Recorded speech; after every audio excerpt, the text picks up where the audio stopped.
also obviously going to affect December also, because that was scheduled for the 24th. Correct. What's that? The December one is currently scheduled for the 24th also. So. Oh, yeah, so we should probably do both. Maybe we could go a week earlier, the 19th. I'm gonna try to buy the Last 11th. year we skipped December. No, We No, don't I have don't to know. do that. it's not worth it. Thousand It's not bucks, worth not. it. It's just an extra.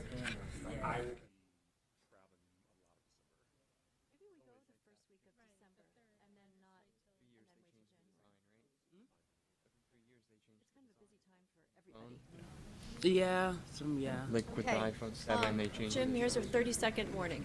Thank you. It's The design, they're gonna change it. Hi, everybody. Good evening. Let's get started. First, do you have any additions or modifications to the agenda? Okay. And I don't believe we have anybody for public forum tonight. Right? Okay. Next on the agenda is an update on the Community Academy. That came up really fast. You were number 3. There you go. I thought I would have to sit there for a few minutes. Some of you know me, I'm Constance Twist. I'm the training coordinator here at the Burlington Police Department. And I would like to invite all members to our Community Academy. It's going to be our 7th annual Community Academy. It will start on the 8th of January, and this year, we usually go 6 weeks, we're going to go 8 weeks. So it will end on February the 26th. Now, I know you, I'm going to keep you, just in case you want to come again. We always welcome people to come work I filled one out and I'll get it to you. Okay. Yes.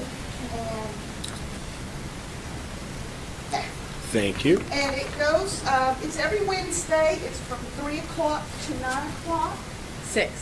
Sorry. I'm sorry. That'd be a long one. I was almost going to say, wait a minute, 6 o'clock to time 9 out. o'clock. Oh, I didn't hear myself talk. Yes, 6 o'clock, 9 o'clock. And we just go over, it's a lot of fun, it's very interactive, it's very hands-on, and it gives you an opportunity to get to know the police department, what we do, and what we hope to do, and to interact with and ask questions. We especially want people to ask questions. And we also, members of the media, you would like, yes, the more the merrier, anyone who's interested in the community and in Burlington. Thank you. Okay, and there are any questions? Let's ask a quick question. Have you thought about relaxing the requirement that you don't brief up the communication? There's not that too many, I could bring it up. So, is that fine? Yes. I would agree. Yes. Any other questions? No? I All would right. just ask Shireen, I know you've done it, and can you just talk a little bit about why you think maybe we should do it? It was a really good exposure to a lot of what we don't see here in what we're doing. So a lot of learning some of the background information and site visit easy. It just, I felt it gave me a lot of the means of what we can go through. Some very important information and meeting a lot of the staff, which is very helpful. So I strongly recommend it. I was in it too, and it reveals a lot of the complexity of everything that the police department deals with. And I think every session was 3 hours we went over because of the participation of the public that were there. It was just, you couldn't get through, presenters couldn't get very far without lots of questions. So it was just a really helpful experience, I think, for everybody involved. That's why we extended it to 2 additional weeks, 6 additional hours. Because it's a commitment, sure, but it really is worthwhile. It's a lot of fun. And I hope to see all of you there. Thank you. Thank you. Okay, Chief Del Jose? So, we don't have a tremendous amount by way of chief's update, but we are on the verge of selecting 2 new detectives. We'll be announcing those. We also selected 2 sergeants a few weeks ago. Actually, while I was out, we promoted a new lieutenant. So there will be a swearing in. What date? The 7th? Yes, thank you, November 7th at 2 PM. So you're all more than welcome to attend. November 7th at 2 PM will be swearing in. We're also having a clergy luncheon that you're invited to. What's the date on that again, Laura? Do you know That offhand? is the 19th at noon. The 19th at noon. So as you probably know, we have the clergy regularly, I guess it's bi-monthly now, but slightly. It used to be monthly. It's an open lunch. Has anyone attended this before? So it's actually one of the things I really enjoy because it's not highly structured. It starts with just a lunch where police employees and the clergy are eating, and then it becomes a more focused conversation just based on what people want to bring up. It's not like something that's led with an agenda, so people really get to explore the police issues that are of interest to them. And if there's something pressing, I mean, I'll guide the conversation, but you're more than welcome to come to that. Maybe you can email the Yep. commission. Is that here as well? It's here as well. Okay. Same, yeah. Very little imagination to the vocation, I guess. Christmas party is going to be at Pizza 44. You're also invited to that. That's not here. That's actually the Bonafide restaurant. We'll also be sending out an invitation to our children's party. This is not in order of importance. We had one lateral transfer, an officer from Atlanta who actually has wanted to come here for over a year. He waited until he can come here without having to re-attend the police academy, so he did. And we'll be introducing him. And as you may know, although it's been in the news, it's been 2 weeks already, we had officers, as you know, we had an officer who sued the academy over getting concussed. She settled with the state for $30,000 and an assurance that they would stop those practices and take concussions more seriously. So that is important. And I know we're asking, there was going to be the use of force report. The good news is Nancy Stetson, our analyst, is back. How many weeks has she been back? Like just this week? Just this week. Part-time. So I wanted, before I release that report, to have a proper analyst run it again and try to get some more depth to it. I thought would be useful rather than just getting it out. But now that our data analyst is back,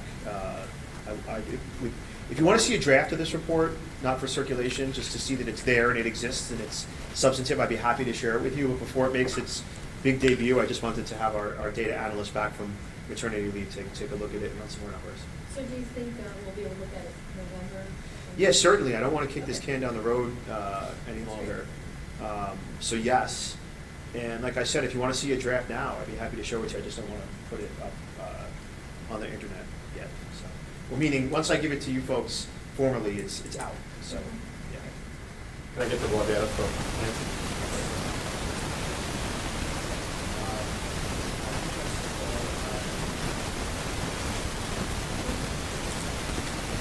Oh, I'm sorry. One more thing. I apologize. Do you want to give an update on re-engineering? Sure. It is, in fact, but yeah.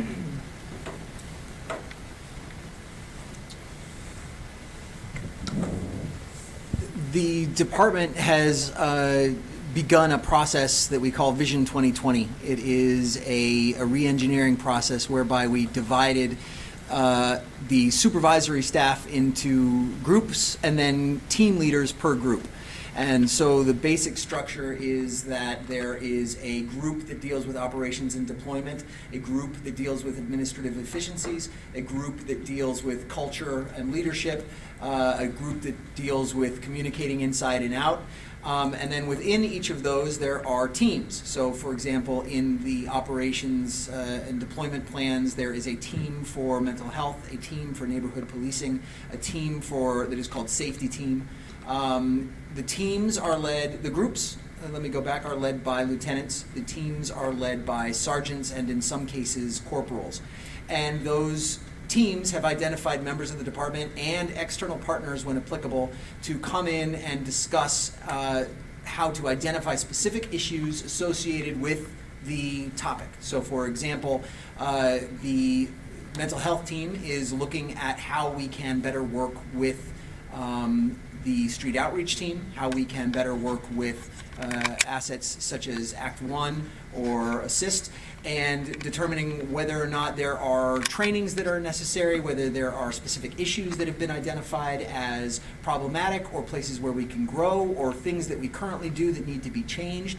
And their mandate is to come forward actually in the next month with a set of issues associated with their team. And those issues will be brought first to the two deputy chiefs, who will vet them, shape them a little bit more, send them back to the drawing board if necessary, immediately implement if appropriate, and ultimately prepare them for a second round of honing, at which point it will then be delivered to the chief in January and or February. And these issues will range from things that are probably going to be pie-in-the-sky requests. I believe the training team has identified the need for an indoor firing range to the tune of $6 to $10 million. I don't think that's going to happen, but it is indicative of something that they think we need. It's indicative of training requirements that they are identifying, and they're identifying other things too that are smaller, either trainings that may require some expenditure to send people to trainings, or trainings that we can do ourselves if we already have certain kinds of skill sets. Those will be brought, and then 2020 will be a matter of implementing those recommendations that are approved by the chief and that can be implemented, and exploring how to get closer towards those recommendations that may be currently out of reach, but not out of reach in the future. Any questions? Can I just ask whether or not, so you said that those reports will be delivered to the chief eventually. Can we expect the commission to get some information about what sorts of proposals were made, either from the chief or from? Absolutely. Absolutely. So I envision there probably being an interim picture of the recommendations, of the issues identified, the recommendations made, and that is a stage. The next stage is which recommendations are approved by the chief, and either one of those stages would be something that we'd be happy to share. And Chief Merritt, are these teams put together now, and then once January comes, is it like short-term assignment? This is it's not a full assignment. This was done on officers either when possible, we schedule it out of their shift, so pull them off the road and they come in and have a meeting to discuss the topic. They are given a certain amount of leeway to go and do research, or to do surveys, or to do informal kinds of focus groups. We were resource limited in the sense of not being able to devote huge amounts of overtime. We certainly don't have the personnel resources to take people away from their normal assignment and put them only on this. So it was something that we were doing while also having everyone work on their own roles. But there has been a fair amount of enthusiasm about it, an opportunity for the membership itself to identify what they think is happening in the police department, what they think needs to be done. One of the things that the Citizens Academy does is that it does a ride-along at the end of the experience. And anybody who has ridden along with a cop can tell you that you can weave an 8.5, a 10-hour shift of misery and complaint, and also of observation and ideas for how things could be better, and the ways in which the brass mess things up, and why they haven't gotten this right or that right. This was an opportunity for officers throughout the department to put their money where their mouth was, and to come up with identifying these things that you say you've known all along, and solutions that you've been thinking about for a while. However those get implemented is the next phase, and is the next stage. The teams themselves are not tasked with determining how to implement beyond very bare bones blueprints for, we think it would work out this way. The implementation is going to be done by other assets. Although many of these team members, if they're enthusiastic about it, if they have developed a certain amount of expertise about it, will either be consulted or will perhaps be tasked with roles if they are themselves in a position that's appropriate to be tasked with those roles. Thank you. Thank you. Chief, that's it. Okay. So task force update, Michael and Jeffrey? Sure. So we're starting to focus a bit more on the task at hand. And currently, right now, we're about halfway through our use of force presentation with the department, and kind of going from there. We've also reviewed a little bit of training, but we're still working on recommendations for that, and we're keeping those recommendations open throughout the entire process. We're not ready to finalize on anything right now, but yeah, waiting to see the second half of the training, the presentation, and go from there. Anything to add, Lynn? I would add only that at the last meeting, we began to discuss issues surrounding recruitment and training of the trainers that also receive pre-basic and basic. We'll continue to discuss recommendations on those areas as well as use of force. Thank you. And those meetings are here and they're every other week. First, the next one is when? I believe it's the 29th. Yep, next week. Next, a week from today at 5:45 p.m. at this room. I'm going to try to attend as many as I can, so I think it would be helpful for us as commissioners to actually show up and attend, so. Okay, thank you. So we now have 3 directives to review, and Laura, are these things that we need to vote on, or are you just? I believe the process we review, these have, as I noted, minimal updates. Kind of raising your awareness of what those changes are, and then I believe we all approve. Okay, great. We will adopt it. Okay, so let's talk Yeah, about. and I'm sorry, Go ahead. to interrupt, to be clear, I mean, if you don't feel comfortable adopting them, we'd like to adopt them sooner rather than later. If you feel like you need more time to study them, the goal is not to dump them on you and then approve them. You can wait until the next meeting or convene a quorum to approve them in the meantime, but we're not trying to rush anything. I don't know about the other commissioners, I read through them, and they seem pretty straightforward, but it would be interesting to, if you could just highlight what the changes have been. I don't know if you want to take credit for some hard work, John, but I know, So it's, I'll move to that again.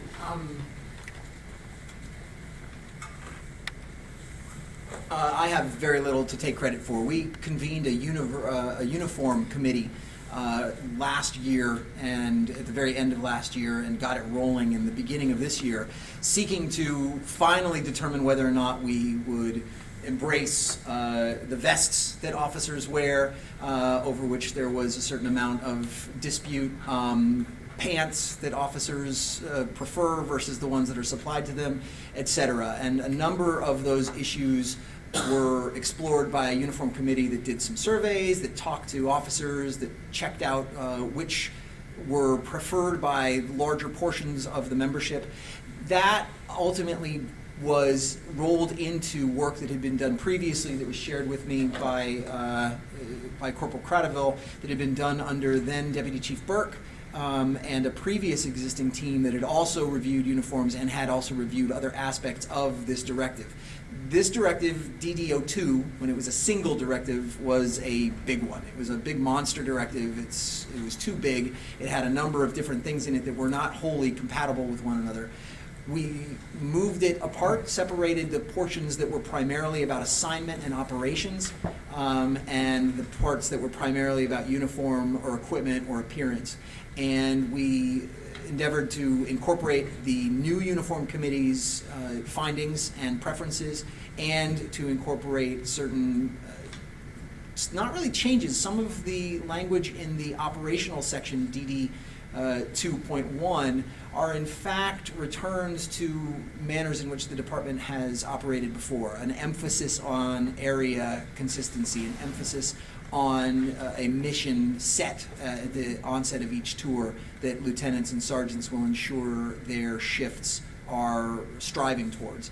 So that was merely a means of breaking the piece apart and then re-articulating things that were already in there. There's not a lot that is new. There is a lot that is either emphasized in a more prominent way, and with regard to the uniforms, there is newness in that section. It is broken down into a more visually accessible table that describes the uniforms more specifically. It does not back us into any vendors or any types, but talks about what the department itself will provide, and that being the primary uniform, but allows for, at least in a couple of instances, there to be alternate uniforms as approved by the chief or the deputy chief of operations, so that there's a certain amount of variation, and the pants that we purchase are not only the pants if they're officers that really have a clear desire. Insofar as the big thing that drove this look, the vests, the medical evidence is pretty convincing. The vests are tremendously more beneficial from a health perspective for officers with regard to the amount of load that they currently carry. There's a lot of equipment that they have that officers did not have even 10 years ago, much less 50 years ago, when the look that the chief prefers and that I prefer, to be frank, was prominent. The new directive allows for a Class A that doesn't carry as much gear and is not as oriented towards being on patrol, and is more conducive to be in appearance like the chief, but also recognizes that officers on patrol have a lot that they are expected to bring with them, tools that they're expected to master and use, and the best, most helpful way to do that is that vest system. Can I ask a question Sure. on the grooming policy? Yes. So, at the top of page 2 on exceptions, an officer could get on a case-by-case basis an exception for religious exemptions. Did you think about adding cultural? We absolutely could. I'm just wondering with the. That was not a purposeful omission, that it was religious, not cultural? So I'm just thinking with the shift in trying to, bring folks from different backgrounds, it might, given that there isn't any other discretionary language, I think it might give you more leeway for some folks. Sure. Where it might not be religious, but there's a reason Sure. for seeking an exception. I absolutely.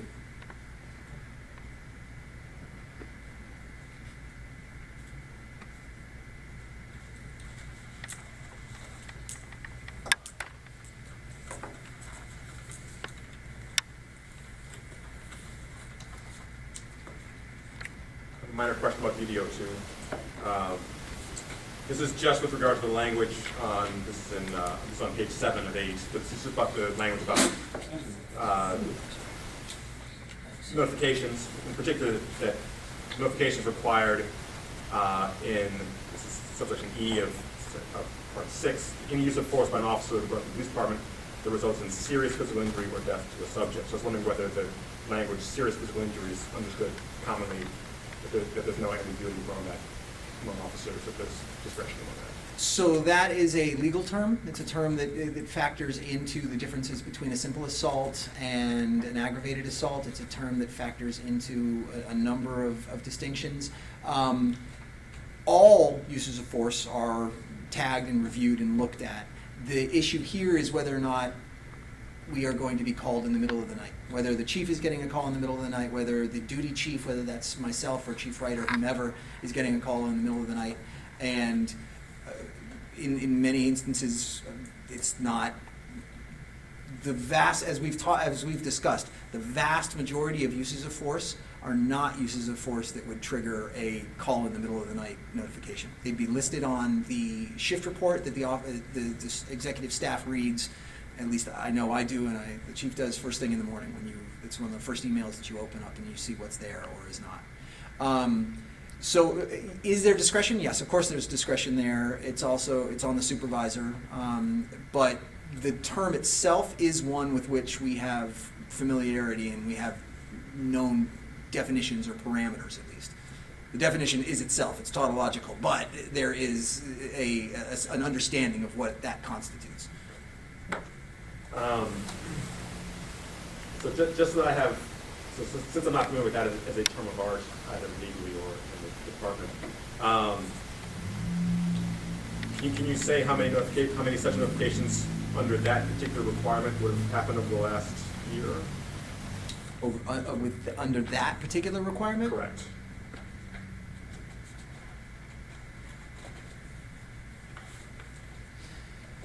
in the past year, it's October now, so the two that obviously were the subject of a great deal of public attention would not be in that past year. But those kinds of incidents would occasion a notification. And I believe, in fact, one of them did, and was reported that night by one of the involved persons. So this is not the death subject. I'm sorry, that would have been immediate, so I'm sorry. That was not, Correct. that occurred That's my fault. Yeah. several days later, and I was at that scene, and so did not need a notification. But how many? I mean, I can think of perhaps in the past, in the past year since I have been here, I can't think of any that ended up being specifically about that. There've been uses of force that might have been something, but I'm trying to sort of figure out how many there would be that were a notification as opposed to us being here because it happened during the day and you just sort of, you know about it. And I'm having trouble remembering a specific one. But which speaks to the rarity of it and does not, I believe, speak to the absence of the notification. So to be clear, were you talking, there are, like, you know, in New York law, for example, but there are definitions of serious physical injury and physical injury. And the rule of thumb, anyway, where I expect it, like if it's a bruise or a minor cut, no. If it's a cut that requires stitches, yes, or a broken bone or impairment to any organ, period of extended unconsciousness. We've said anything that is indicative of a concussion, like we expect all of that to be a serious injury right now. But it's not something as simple as any hospitalization would count as serious injury. Not necessarily, unfortunately. I mean, somebody could literally just get dizzy and fall down during an encounter and then get hospitalized. I wouldn't consider that, like, I mean, I would want to know, but if a person, if the officer's like, no, the person just had a panic attack and like fell while we were in the middle of arresting them, and I didn't use force, but I took them to the hospital, I wouldn't like be upset with it. So there is that element of subjectivity, but Furthermore, while it's not up to us to make the determination, and this is why we have a protocol that if someone asks to go to the hospital, they go to the hospital, we know very well that people ask to go to the hospital for reasons that are not wholly driven by their medical condition.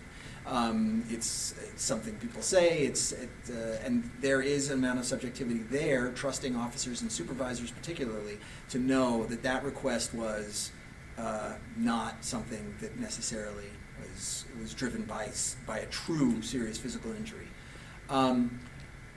Obviously, any number of modern use of force reports and directives and policies for other police departments do spell out the idea of injury in ways that our directive currently does not. That is possibly something that the committee, the task force, would be looking at. But currently, hypothetically, for example, an OC spray use of force against an adult, resisting adult, would not occasion a 3 a.m. phone call, absent something other than that. Any other questions? About any of the 3 directives? Yes, any of them. And there is, I mean, we can.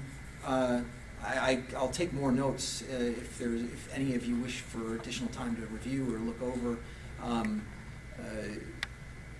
Commissioner Hart found a typo, and there are errors in there, so a missing word. But that's, I'm certain there may be more.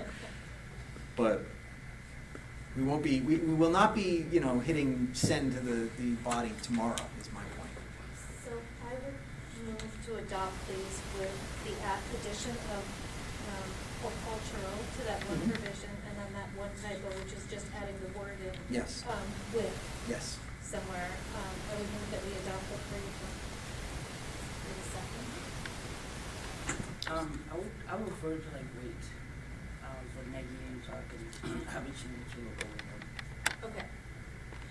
There was an issue with, there's been an issue with you all's email, his city email, so he didn't get these in time to look at them, so. I missed maybe some of them. So let's do that, and that'll give you time to look at it, okay? Does that sound okay? That sounds great. Okay. I know you want to get these done, but, okay. Okay. That's what we'll do. Thank you. Thank you.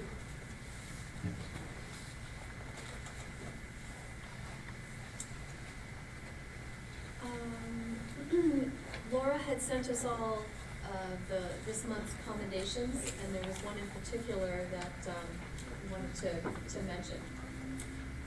Yeah, there was just one that I thought was, compelling and, said a lot about a lot of the work that's going on behind the scenes. This is actually from Jackie Corbally, who's, her title has changed, but to keep it simple, she's the opioid policy manager. She's now covering, a lot of other related, I guess, well, not related, but other, homelessness, other substance use disorders. But she wrote this to a group of folks. Hi all, over the past 3 days I've had the pleasure of experiencing the system working in an integrated way that I believe saved a woman's life. We had an individual who was actively using transient, scared, frightened, and frankly in a very risky position. Officers within the BPD had numerous interactions with her over the past 3 days. In all the interactions, Officers Orfant, Schmidt, Gonzalez, and Beal treated this woman with dignity and compassion that she deserved. Yesterday, I was proud to experience positive, supportive interactions. Those officers, the officers at the Shelburne PD, along with the street outreach team, the ER Turning Point Center Recovery Coach Program, as well as my intern, and the support of the UVM Medical Center hospital staff who interacted with this woman. The system worked together in a way that bridged all our skills. It came together to get this woman the help she desperately needed. I believe it also saved her additional trauma and, yes, potentially her life. My takeaways are that we all have a role and we are working together. Amazing things can happen for the folks we work with. Thanks so much for all the work you do. That's great, thank you. And do you see this as a direct result of the whole, all the work that's being done to solve the opioid, to work toward solving the opioid crisis in the state? Is this an outcome of that?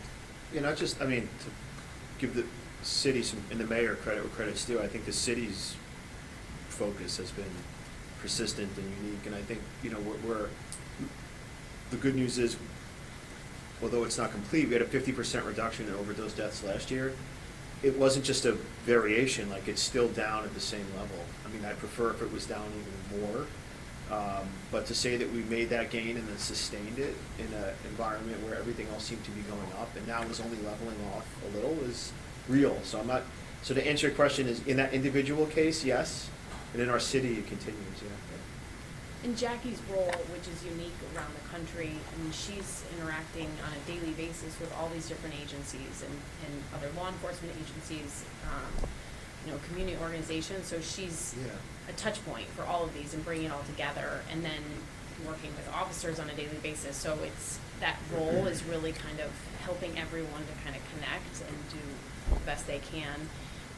When they wouldn't have known, they just wouldn't have been communicating in that way. So that communication just helps to kind of close gaps where lives are in jeopardy.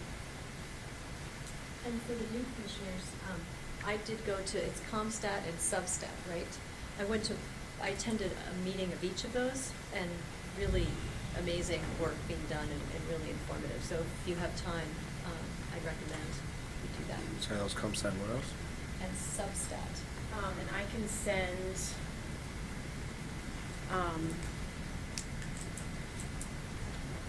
those upcoming dates. They are both closed meetings. The Substat, you are all invited, but they are closed meetings, so we just coordinate with Jackie so that she knows who's coming and when. The Substat is the law enforcement agencies. I believe state's attorneys often there as well, public defenders, all kind of coming together to talk about the most high-risk individuals in the county. And then ComStat is more policy level with a lot of people from around the state and different agencies coming together to kind of figure out how to attack the problems. So I can send upcoming dates on both. Thanks, Laura. Any other comments?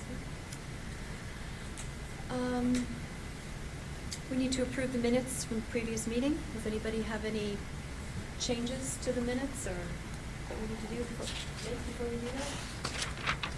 Shireen, I always look to you because you always catch things. Can I have a motion to accept the minutes? Motion to accept. All in favor? So, the next meeting is scheduled for November 26th. That's the week of Thanksgiving. I know Shireen said she won't be here. Last year, actually, what we did was we scheduled a meeting in the beginning of December, and we skipped our December's meeting because there's so much, it's a relatively short month given the holiday. So I propose we consider doing that again, moving that meeting of November 26th to the first week of December. December 3rd. Tuesday, December 3rd.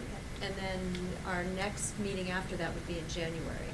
Does anybody have any concerns with that, or?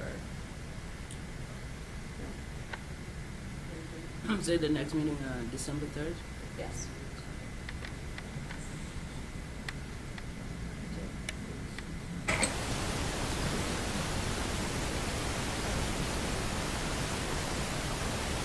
Saying, instead of the November 26th and the December, whatever, later December, doing the December 3rd. Yeah. Doing December 3rd, and that would be November and December. Yes.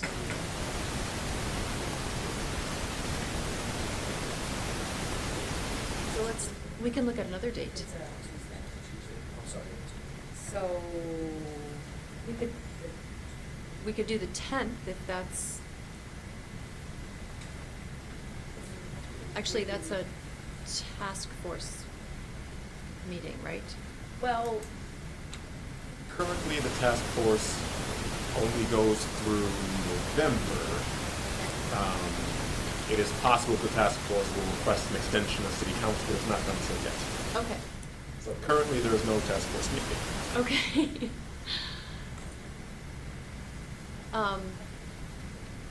Do we want to do the 10th? the other, I mean, yeah, it's that or the 19th could be an option. I mean, obviously that's sooner. Oh, November. But then you have a longer gap, for the next one.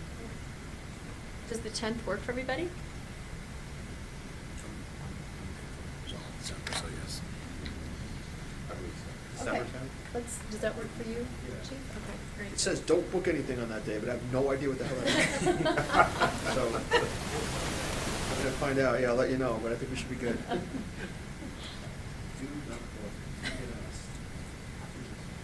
Maybe someone's surprising you, they pop Oh, in. no, that's, Is that your anniversary?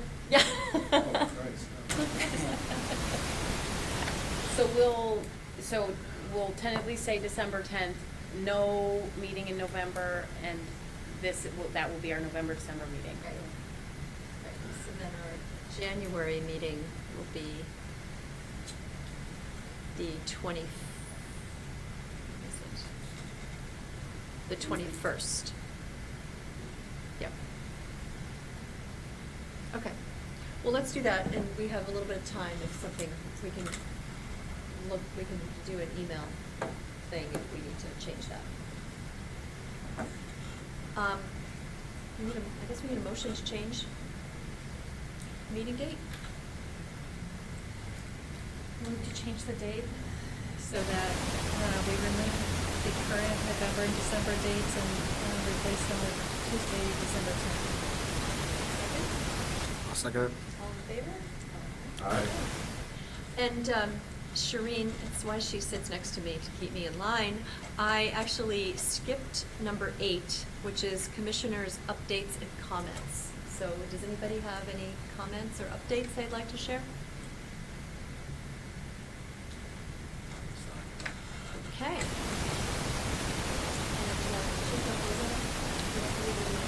No, no. It'll be short, no, I'm just kidding. Motion to adjourn? I move that we adjourn. Second? Second. All in favor? Aye. Okay, there we have it. speed record. Yeah. Listen, it's even 6:45?